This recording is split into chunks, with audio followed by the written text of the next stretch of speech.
নতুন সরকার গঠনের ফলে গ্রুপ সি এবং গ্রুপ ডি এর রেজাল্টের উপর কি কোনো রকম প্রভাব পড়বে? উত্তর হচ্ছে না।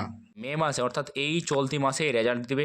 শেষের দিকে স্কুল সার্ভিসের তরফ থেকে যে গ্রুপ সি এবং গ্রুপ ডি এর পরীক্ষা হয়েছিল 1 মার্চ এবং 8 মার্চ, সেই মার্চে পরীক্ষা হলেও এখনও পর্যন্ত কিন্তু আমরা এই রেজাল্ট কিন্তু পাইনি। এই 1 মার্চ এবং 8 মার্চ আমাদের এক্সাম হয়েছিল।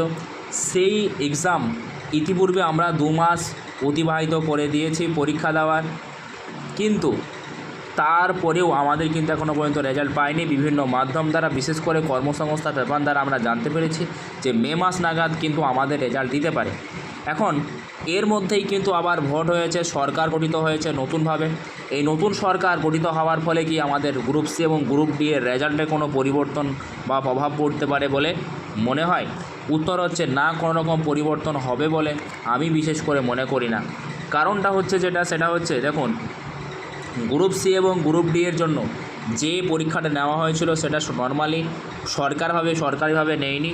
তার কারণটা সেটা হচ্ছে যে আমরা ইতিপূর্বে জানি 2016 সালে যে পরীক্ষাটা হয়েছিল গ্রুপ সি এবং গ্রুপ ডি এর, সেখানে কারেকশন হওয়ার কারণে মাননীয় হাইকোর্ট আমাদের কিন্তু এই গ্রুপ সি এবং গ্রুপ ডি সহ ক্লাস SLST 1, 9, 10 থেকে একাদশ দ্বাদশ সমস্ত রিক্রুটমেন্টটাকে ক্যান্সেল করেছিল। সেই জায়গায় দাঁড়িয়ে হাইকোর্টের নির্দেশে কিন্তু এই পরীক্ষাটা আবার নতুন করে হচ্ছে। আর এই নতুন পরীক্ষাতে আমাদের ইতিপূর্বে 2 মাস আমরা অতিবাহিত করে ফেলেছি, কিন্তু এখন পর্যন্ত তার কোনো আপডেট, অর্থাৎ রেজাল্টের কোনো আপডেট সেইভাবে সরকারি অফিসিয়ালি তরফ থেকে কিন্তু জানানো হয়নি। বিশেষ করে খবরের কাগজ থেকে আমরা একটা জিনিস জানতে পেরেছি, সেটা হচ্ছে যে মে মাস নাগাদ আমাদের কিন্তু এক্সামের রেজাল্ট আসতে পারে। আমরা বর্তমানে মে মাসে পার করছি, আর এই মে মাসের শেষ নাগাদ আশা করা যায় যে রেজাল্ট আসবে।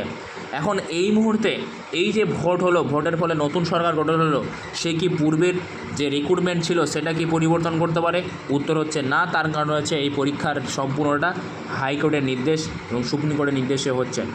ঠিক আছে, একটা নির্দিষ্ট সময়সীমা আছে, সেই সময়সীমার মধ্যে সমস্ত রিক্রুটমেন্ট প্রসেস কিন্তু কমপ্লিট করতে হবে।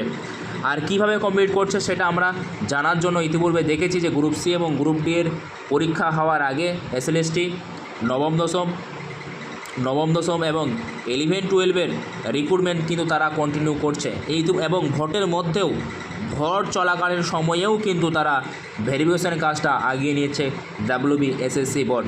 তাহলে WBSSC বোর্ড যেহেতু ভোট চলাকালীন সময়েও তারা ভোটের টামাটোলের মধ্যেও যেহেতু গ্রুপ সি গ্রুপ ডি না নিয়ে ক্লাস 9, 10 এবং একাদশ দশম দ্বাদশ শ্রেণীর কাউন্সিল এবং ভেরিফিকেশন করছে, সুতরাং সেখান থেকে বলা যায় যে এই ভোটের উপরে কোনো রকম প্রভাব কিন্তু আমাদের রিক্রুটমেন্টে পড়বে না।